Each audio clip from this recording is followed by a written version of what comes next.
Welcome to the Find Your Feminine Fire podcast. I'm your host, renowned sex and relationship coach, Amanda Testa.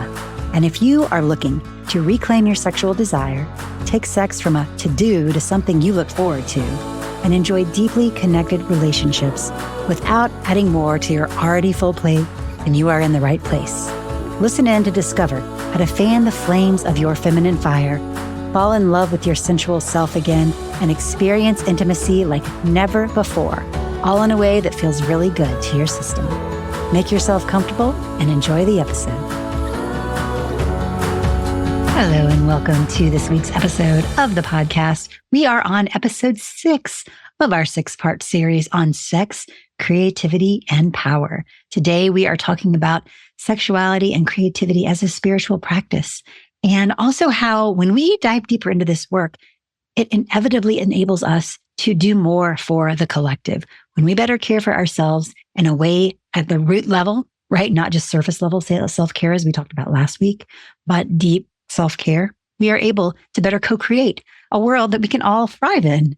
So what does it mean when I'm talking about sexuality and creativity as a spiritual practice? Oftentimes, this is a connection to something greater. And if you feel that divine might bring up certain religious connotations, and however you think about God, the divine, the creator, whatever it is for you, the universe, I invite you to expand your definition. I'm talking about this divine spark, this life force, this energy that flows through us all, that connects us to something greater than ourselves. Think about it. When you are in the throes of passion or in the flow of creative expression, doesn't it feel like you're tapping into something beyond your everyday self? That's what we're exploring today. Many artists and creators describe feeling connected to a higher power or a universal source when engaged in creative work. This creates a feeling of transcendence, right? We can transcend our everyday concerns as we enter a state of flow and heightened consciousness. We can self-express. Creativity, sexuality can be a way to express one's inner self or soul, which some consider a spiritual act.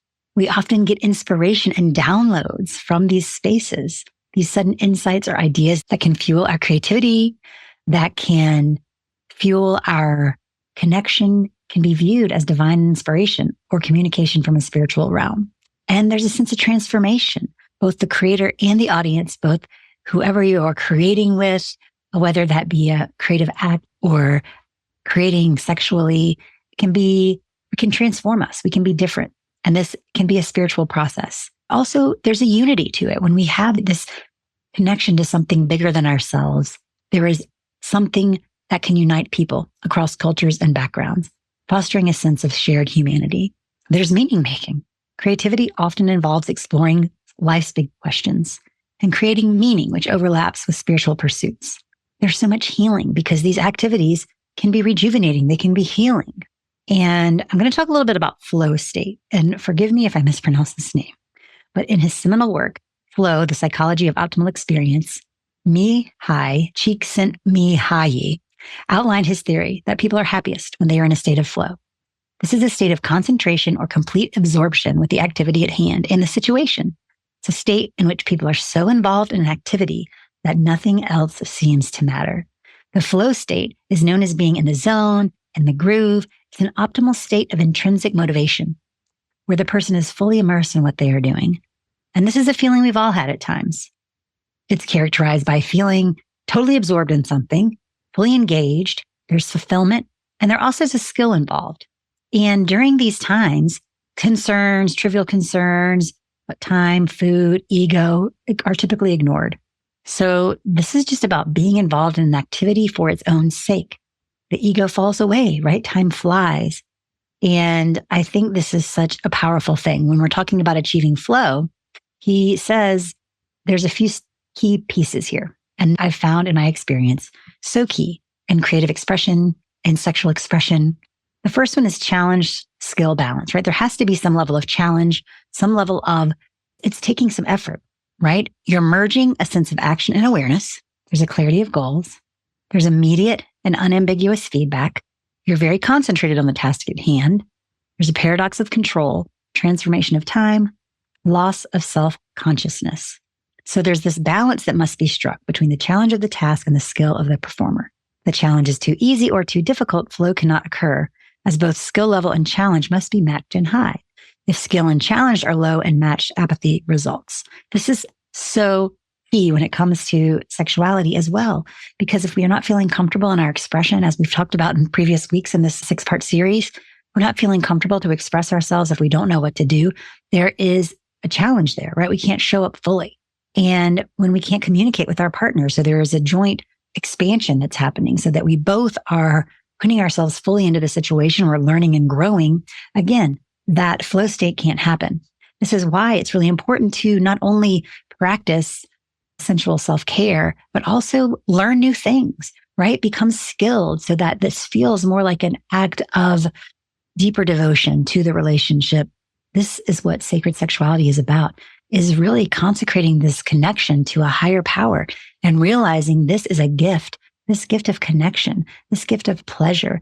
It is such a gift to find this connection with someone, to be able to go so deeply into a divine spiritual experience with someone, which sexuality can be when you allow yourself to surrender to the deeper depths. That's one of the things that many people struggle with, is that element of surrender, that element of trusting that there is something greater. There's something that's going to catch you if you totally let go. And once you can transcend that block of holding yourself back, it is incredible on the other side, right? It's like you get to the edge of the cliff and you're really scared, but it's jumping and trusting that your wings will carry you. And they will. This is the beauty of learning new skills and expanding your practice creatively, whether that's with a creative practice or with that's a sexual practice. We have to create the time and space to make it happen. We have to create the time and space to make it happen. I also love, there is a blueprint. Back to the blueprints. I love the Rebloom blueprints, as you know, but there is a blueprint that comes into place here when we have allowed ourselves to take care of our roots, right? We've nourished our roots. We know what we need. We are able to give ourselves what we need. We're able to ask for what we need. We're able to receive what we need. We're able to create the healthy boundaries to enable us to grow. We're able to express ourselves fully. We've found the communities that support us to fully express ourselves, to be seen and loved in who we are. We have a deeper self-trust because of this. So we trust ourselves. We trust that we can find the solutions and the answers. And then there is this beautiful blueprint of the sacred gardener, which is all about co-creation. And when we are living this blueprint, when we're feeling this blueprint of co-creation, this is what this means. You are in sacred relationship to all that is. You listen for and respond to the call of co-creating a healthy ecosystem. This new moon we just had in Virgo is all about the earth. So this can be a beautiful time to tune in. Like, what are some ways I can cultivate a healthy ecosystem literally in my backyard? When we are in co-creation, when we're living in this blueprint, you provide structure, vision, resources, care, and protection to all that grows in your garden. You know what you do to your garden, you do to the whole. You meet the season's needs with presence, surrender, and adaptability. You cultivate fertile abundance through prayer, planning, and daily devotion. Just take a moment and let that sink in. So why is this challenging in our culture? Well, colonization, stripping the natural abundance of life, forcing, extracting, capitalism. We also capitalize on the sacred resources of our body, our soul, our culture, and community and land for the sake of gaining power over the wild. Systematic oppressions of divide and conquer that kill off anything in the way of the colonizer's domination, using neglect, exploitation, shame, repression, manipulation, control, violence, isolation, and alienation to gain and keep control. So there's two ways this can kind of show up in our nervous system. And this is why this work is so healing on such a deeper level. Yes, sexuality is one part of it, but it's so much deeper than that. It is so much deeper than that. So the hypo response here is colonized. This is where you feel your natural gifts and resources have been extracted, and all the while being characterized as lazy, not enough, or worthless. This brainwashed sense that by contributing to the toxicity of the system that's colonized you, you'll finally gain enough power to get free. Denial of connection to your roots, your body, soul, spirit, land, lineage, and language. On the other side of this coin is the colonizer, creating or upholding systems of violent domination, supremacy, ownership, and control, competing to win in a system that continues to oppress, disrupting the natural abundance and sustainability of a people, place, environment, or culture for the sake of your own people's profit. Deep disconnection from your sense of belonging to the sacred rights of all living things. So what do we do about this? We have to remember right relating. The sacred gardener is this visionary architect that looks at the whole of everything. They can fully tune in to the entire ecosystem of plants, animals, humans, and the divine so that they can co-create cooperative design within which all beings grow and thrive. This is when we talk about the bigger whys behind why do we want what we want, right? What is this grand negotiation that we want and why? And in getting what we want, here are the important questions to ask. Are we honoring our bodies? At a base level, are we honoring our bodies? Are we taking the time to attune to our needs? Are we trusting and working with natural or divine timing? This is such a key thing when we are trying to reach a goal or when we are working towards something, there's a natural timing to it. And sometimes this is one of the things that I know can be really challenging when you're on a healing journey is that you want to be healed yesterday. You don't have time for this. I ain't got time for this. I need this to be solved. I need this to be done. I need to move past this. And while, yes, there are ways when working with someone that it speeds that process along, it takes the time it takes because we can only go as fast as the slowest part of us is willing to go. And we have to honor that slow part. We have to move at a pace that is doable and sustainable. This is why I have seen so many high achievers deal with burnout. And I know that happened to me too. When I first started my business in 2015, I was go, go, go for 4 years until I burnt the hell out. And that's when I started doing this deeper somatic trauma resolution work on myself because I realized like the way that I was living, that was not going to be sustainable. And so we have to really slow down and realize, are we moving in a pace that is doable and sustainable? That's not to mean that we don't have seasons of pushing and working hard, but we also have seasons of rest and we honor the different seasons that we're in. You've heard me talk about the seasonality on the podcast before, so I won't go into it as deeply today, but we really have to honor the season that we're in and move at that pace. Are we regarding the relationships that we have as sacred and holy? As again, as I mentioned earlier, it is such a gift to be in relationship. And we have to realize that we're not only in relationship with ourselves and our partners and our families, but with everything that's around us, with nature, with our communities, with everything. We're in relation to it. And we have to honor that and realize what can we do to help the whole. And are we feeling the right size contribution, right? This is another thing. Like instead of trying to be too big or too small, are we doing things in a right sized way? And are we working with the divine, with life force energy, with the creator, or against it?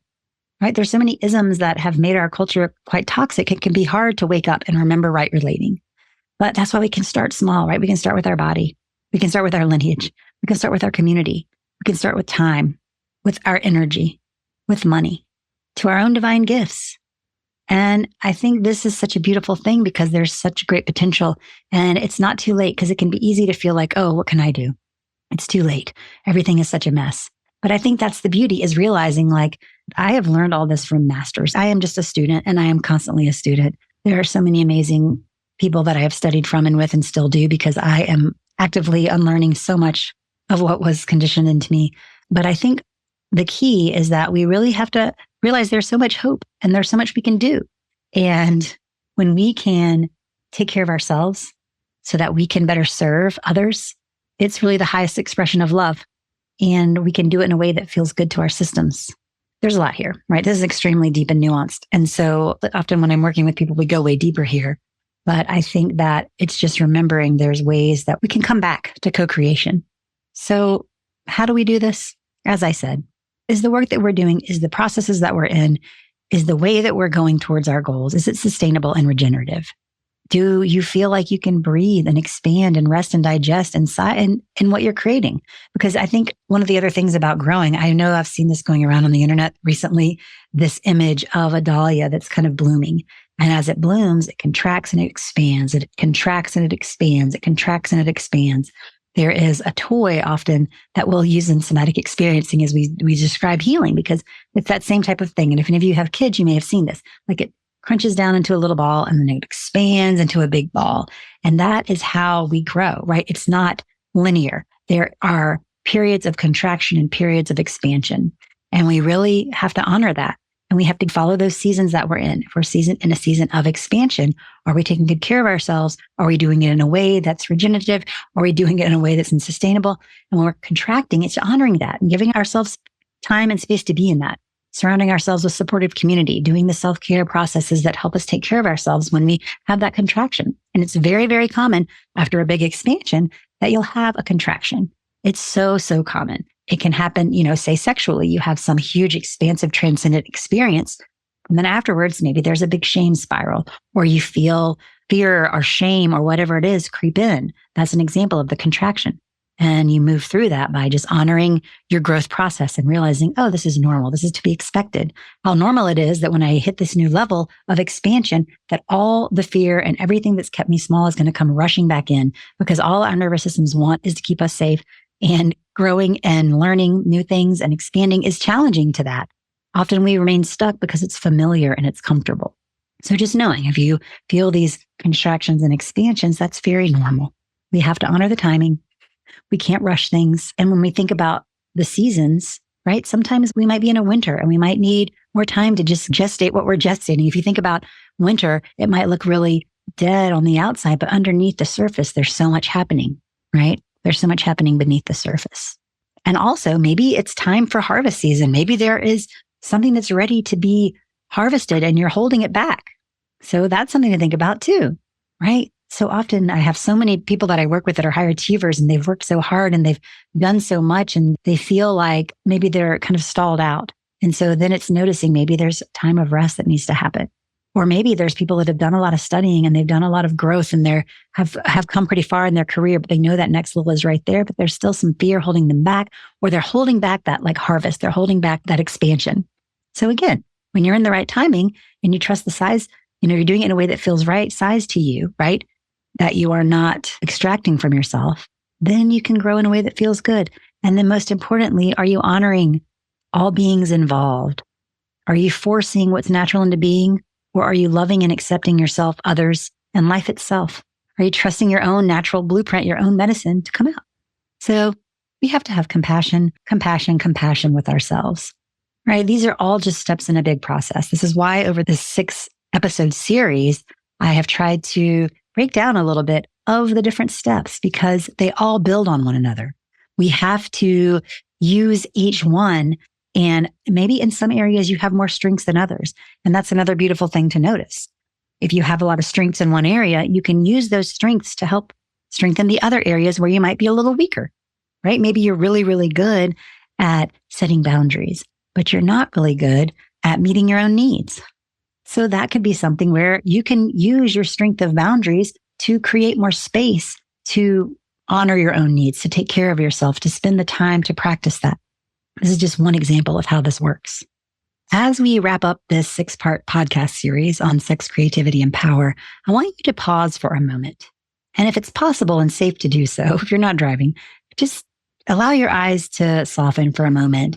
Maybe close them if that feels right for you. And just imagine yourself vibrant, passionate, unapologetically alive, feeling that life force energy flowing through you. Imagining yourself lighting up the room when you enter it. You feel deeply connected to your partner, sending flirty texts all throughout the day, embracing your sensuality without shame or hesitation. And that woman is inside of you, waiting to be unleashed. But the truth is, just listening to podcasts alone won't get you there. And maybe you are, I know many of my clients are high achievers, right? You've read books, you've taken online courses, you've probably worked with a coach or done therapy, but something is still missing, isn't it? That spark, that fire, that deep sense of embodied confidence that you crave, that deep, deep connection to your partner where you long for each other's touch. This is why I'm extending an invitation that could change everything for you. And I'm opening up a few spots in my exclusive Find Your Feminine Fire coaching one-on-one mentorship program. And if you're feeling that call, then I invite you to reach out. This is a profound journey of transformation tailored specifically for high achieving women like you. CEOs, coaches, balancing motherhood with all that comes with running a successful business. And I see you juggling it all, right? Excelling in your career, taking care of everyone else. But who's taking care of you? Who is nurturing your desires, your pleasure, your intimate connections? Imagine having a trusted guide by your side for the next 7 months. Someone who's walked this path, who understands the unique challenges you face, and who has the tools to help you overcome them. That is what I'm offering you. With this one-on-one mentorship, we will dive deep into your personal challenges and desires. You'll have a customized pleasure trove of resources at your fingertips, available anytime you need inspiration or support. And you'll have direct access to me with one-on-one coaching sessions via email and WhatsApp. And you'll never feel alone as you work through this journey together. But I know this program isn't for everyone. And so if you've been listening to these 6 episodes, please go to the resources at amandatesta.com/create. There is so much there.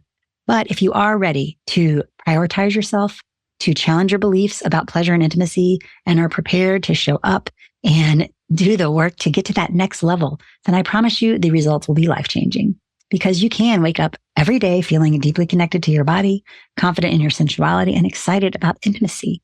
You can navigate your relationship with ease and authenticity, feeling that freedom from guilt and shame that may have held you back before. And just envision the impact this could have on every aspect of your life, your career, your family, your sense of self. And I know you might be thinking, oh yeah, that's great, but I don't have time for this. And I hear you. This is why this program is designed to seamlessly integrate into your busy life. We're not adding to your to-do list. We're transforming how you approach every moment of your day. The truth is, if you don't do this, then you're spending more time disconnected from your sensual self. These days are days that you're not living to your full potential. Every moment that you waste feeling less than confident in your skin, it's sometimes hard to get that back, right? But the good news is there is change. You can make change. And if you're feeling that call, then give yourself that gift. You can go to amandatesta.com/apply, APPLY right now, and you can schedule a complimentary, no obligation consult call with me. I love just connecting with my listeners and with women because there's so much that you can do. We can explore how you can ignite your feminine fire and create that passionate, fulfilling love life connection that you are craving. So reach out, amandatesta.com/apply. And if you haven't yet downloaded all the materials for this 6-pod series, you can get it all in one easy to find place with all the bonuses, the meditations, the worksheets, and more at amandatesta.com/create. And I'd love to hear from you as well. Let me know what your favorite part of this 6-week journey has been.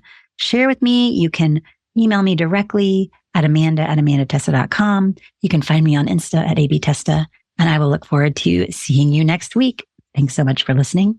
See you next time. Thank you for listening to the Find Your Feminine Fire podcast. If you loved this episode, please go ahead and forward it right now to someone you know would love it. And if you've not had a chance yet to leave us a rave review on Apple Podcasts, please make sure to rate and review if you enjoyed it, as well as make sure to subscribe so you never miss an episode. If you want to stay connected, make sure to go to amandatesta.com/thegoods to download your free sensuality activation and stay connected. Thanks for listening, and we'll see you next week.